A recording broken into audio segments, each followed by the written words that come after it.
بيبدأ الفيلم في 1969 وبنشوف طيارتين تبع القوات الجوية بيراقبوا الوضع في كوريا الجنوبية، وبيجي لهم أمر إنهم يروحوا يشوفوا الطيارة المدنية اللي عليها ركاب ومتجهة ناحية كوريا الشمالية. وطبعا بسبب المشاكل اللي بين البلدين بيبقى لازم يتصرفوا ويمنعوا الطيارة المدنية تدخل حدودهم. وبنشوف الطيار الأول تاي بيروح يشوف الطيارة وبيلاقي الركاب بيبصوا له من شباك الطيارة وبيستنجدوا بيه، ولما بيبص على الطيار بيلاقيه مش موجود أصلا، واللي بيسوق مكانه هو صاحبه الضابط سو، واللي بيكون عقيد في القوات الجوية. بيتكلم معاه وبيحذره علشان ما يقربش من كوريا الشمالية. وبنشوف إن سو مش عارف يرد عليه أصلا لأن بيكون في حد بيهدده بالسلاح، والطيارة كلها مخطوفة. وتاي بيجيله أمر إنه يضرب محرك الهبوط بتاع الطيارة ويوقفها فورا، لكنه بيكون خايف على صاحبه والركاب لأنه لو ضرب أي محرك من المحركات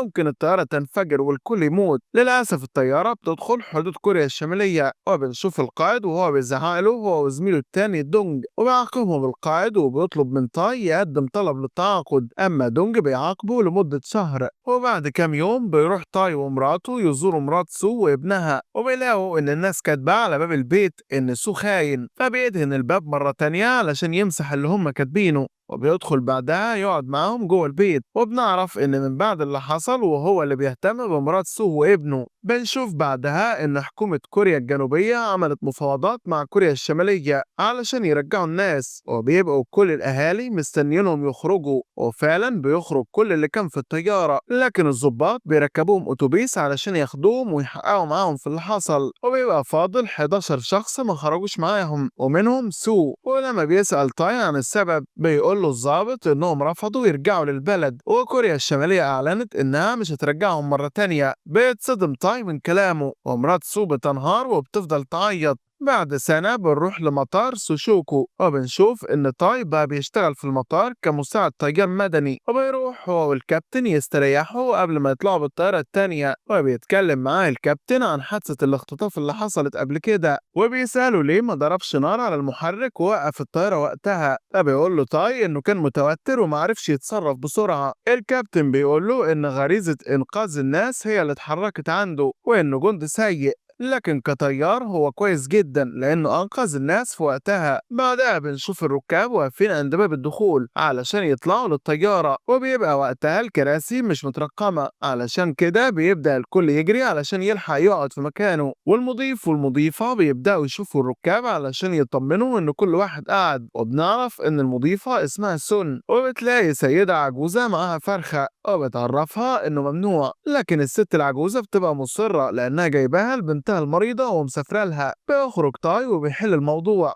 وبيقول لسون تسيب الفرخة معاه وخلاص، ولو حصل حاجة هتبقى على مسؤوليته هو. فالناس كلها بتسقف له، وبيدخل تاني للكابينة والطيارة بتتحرك وبيطير في الجو. والكابتن بيعرف تاي إنه هيديله فرصة وهيخليه يهبط بالطيارة النهاردة. بيفرح تاي لأنها هتبقى أول مرة يهبط بالطيارة وبيشكره. في نفس الوقت عند الركاب بنشوف شاب بيرمي قنبلة في الطيارة، يان بياخد باله وبيقول للركاب بصوت عالي علشان ياخدوا بالهم، لكن محدش بيلحق يعمل أي حاجة لأنها بتنفجر فورا وباب الكابينة بيتشال وبيتعمل ثقب في الطيارة. وبسبب إن الكابتن بيتصف عينه تاي بيتولى سواقة الطيارة وبيتصرف بسرعة قبل ما الطيارة تتدمر بيهم. بيجي الشاب ده وبنعرف إن اسمه يونج وبيهدد تاي والكابتن علشان يسوق الطيارة ناحية المحيط. بيعرفهم إنهم لو ما سمعوش كلامه هيفرقع القنبلة التانية اللي معاه، وبيضطر تاي يوافق لكن بيطلب منه يصلحوا الثقب اللي حصل في الطيارة الأول. يانج بيرفض وبيبقى فاكره بيضحك عليه، لكن الكابتن بيأكد له إنهم لازم يصلحوا الثقب الأول علشان الهواء اللي داخل الطيارة وبعدها ممكن يتحركوا. يونج بيوافق وبيروح تاي يحط الشنطة على الثقب علشان يمنع الهواء يدخل، وبيتكلم مع سونو بيقول لها لو شافت سلاح تخفيه فورا وتخلي بالها من الركاب. بعدها بيشيل يان اللي بيكون مغمى عليه وبيحطه في الكرسي بتاعه، وبيبقى في واحد من الركاب مصاب، وسون بتجيب شنطة الإسعافات وهي وتاي بيساعدوه. وبيبتدي الركاب يخافوا وما بيكونوش عارفين سبب اللي بيحصل، ويونج بيروح لهم وبيهددهم بالقنبلة اللي معاه علشان يسكتوا. يسكتوا، وبيقول لهم إن الطيارة هتروح لكوريا الشمالية. وطبعا الركاب بيتصدموا، والكابتن بيحاول يستغيث بسرعة بأي حد لكنه مش بيلحق، لأن يونج بيسمعه وبيجي وبيخليه يخلع السماعة هو وتاي، وبيهددهم علشان ما يبعتوش إشارة مرة تانية. تاي بينادي على سون علشان تعالج إصابة الكابتن لأنه بيبقى بينزف جامد، ويونج بيقول لهم ما يقلقوش وإنه مش هيموت بسبب إصابة في عينه. الكابتن بيسأله ليه عاوز يروح لكوريا الشمالية، فبيقول له إن أخوه بقى ظابط هناك وإنه هو اللي خطف الطيارة السنة اللي فاتت، ولما رجع لكوريا الشمالية كرموه وقدموا له فلوس وغيروا له حياته كلها، وإنه عاوز يكون زيه. في نفس الوقت بيبقى في واحد من الركاب بيتفق مع الباقي إنهم هيهجموا على يانج ويمسكوه، ويونج بيحس إن في حاجة غلط، وبيلاحظ إن يان بيتحرك وبيبتدي يفوق. بياخد الحبل وبيخلي 2 من الركاب يربطوه،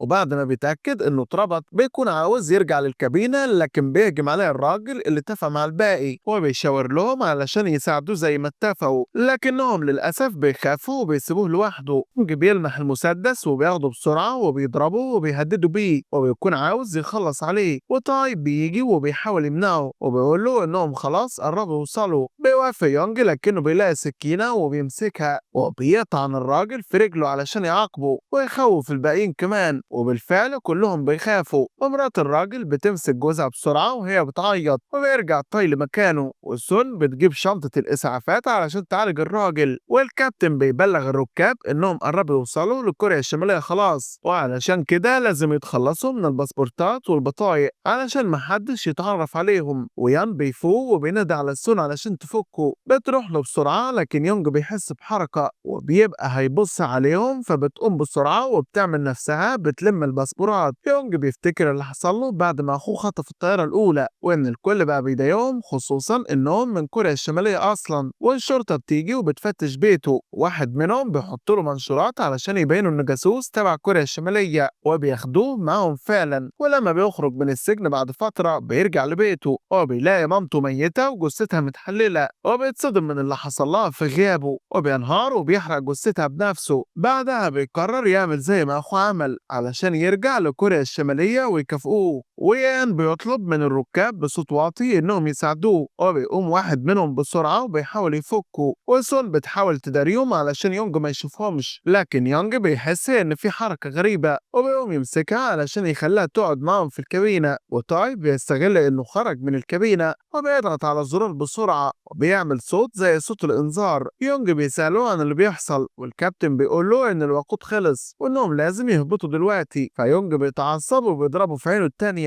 وتاي بيوقفه وبيوري له مؤشر الوقود وبيقول له انه باين فيه ان الوقود خلص وانهم كده كده في اراضي كوريا الشمالية خلاص. وبنعرف ان تاي هو اللي دمر المؤشر علشان يبوظه ويظهر ان الوقود خلصان. يونج بيروح يبص من الشباك وبيعرف انهم ما وصلوش لكوريا الشمالية لسه، وانهم بيكذبوا عليه وبيتضايق طبعا، علشان كده بيطلع القنبلة اللي معاه وبيخلي ولد من الركاب اللي معاهم يمسكها وبيشيل منها مسمار الأمان علشان لو الولد سابها تنفجر فورا. وبتقول له الست اللي قاعدة جنب الولد إنه لسه طفل وما ينفعش يمسكه قنبلة. فيونج بيقرب من الولد واللي بيبقى قاعد يعيط من الخوف وبيهديه وبيقول له إنه هو أصغر منه كانوا الناس في القرية بتاعته بيرموا على مياه سخنة علشان يخلصوا منهم لأنهم من كوريا الشمالية، وبيوري له آثار الحرق اللي في جسمه. لما بيلاحظ إن طاي هيهبط بيهم خلاص بيمسك الولد وبياخده للكابينة وبيهددهم بيه علشان يروحوا ناحية كوريا الشمالية. تاي ما بيكونش عارف يعمل ايه بالظبط، ويونج بيهدده بالمسدس وبيقول له انه هيخلص على الولد لو ما سمعش كلامه. الولد بيبقى خايف جدا وبيفضل يترجى تاي وبيطلب منه يساعده لانه مش عاوز يموت، وتاي فعلا ما بيستحملش وبيطلع بالطيارة مرة تانية. ويونج بيضرب رصاص على رجله علشان يعاقبه على اللي عمله، والكابتن بيزعق ليونجو وبيقول له يبطل اللي بيعمله لانه ما بقاش يشوف بعينه، ولو تاي حصل له حاجه هيموتوا كلهم. يونج بيقول له انه اكتر حاجه مخيفه هي ان الواحد يبقى عايش اصلا، وان المره الجايه الرصاصه هتبقى في راسه. تاي بيحاول يتمسك من الالم اللي في رجله وبيقول له يسيب الولد وهو هيتكلم معاه، ويونج بيوافق وبيخلي الولد يرجع مكانه. وتاي بيخلع الكرافته بتاعته وبيربطها في رجله علشان النزيف يقف، ويونج بيحاول يقنعه انه يساعده، وتاي بيقول له انه مستعد يروح معاه فعلا لكن بشرط ينزلوا الركاب الاول من الطياره. بعدها هيروحوا معاه في المكان اللي هو عاوزه، لأن الركاب ملهمش ذنب، ولو راحوا لكوريا الشمالية هيعانوا زي ما هو عانى في كوريا الجنوبية. يونج ما بيلحقش يرد عليه لأنه بيسمع صوت طيارات، ولما بيروح يبص بيلاقيها طيارات تبع القوات الجوية، وبيكونوا جايين علشان يمنعوا الطيارة تكمل لأنهم خلاص بيبقوا قربوا على حدود كوريا الشمالية. ودونج بيبقى هو اللي راكب الطيارة اللي تبع القوات، وبيلاحظ تاي وبيحذره علشان يرجع مرة تانية. وطبعا تاي ما بيعرفش يقول له إنهم مخطوفين، ويونج بيقول له يسوق بسرعة ناحية الحدود، لكن تاي بيكذب عليه علشان يحاول يكسب وقت، وبيقول له إنهم لازم يتجنبوا الطيارات الجوية الأول علشان ما يضربوش عليهم نار. ودونج بيتواصل مع تاي علشان يرجع، وتاي بيقول له ما يضربش عليهم نار أبدا. فبيقول له دونج إن الوضع مختلف عن المرة اللي فاتت، وإن القوات الجوية لكوريا الشمالية هتدخل هي كمان، وهيحصل حرب لو مرجعش. وفعلا طيارات كوريا الشمالية بيظهروا،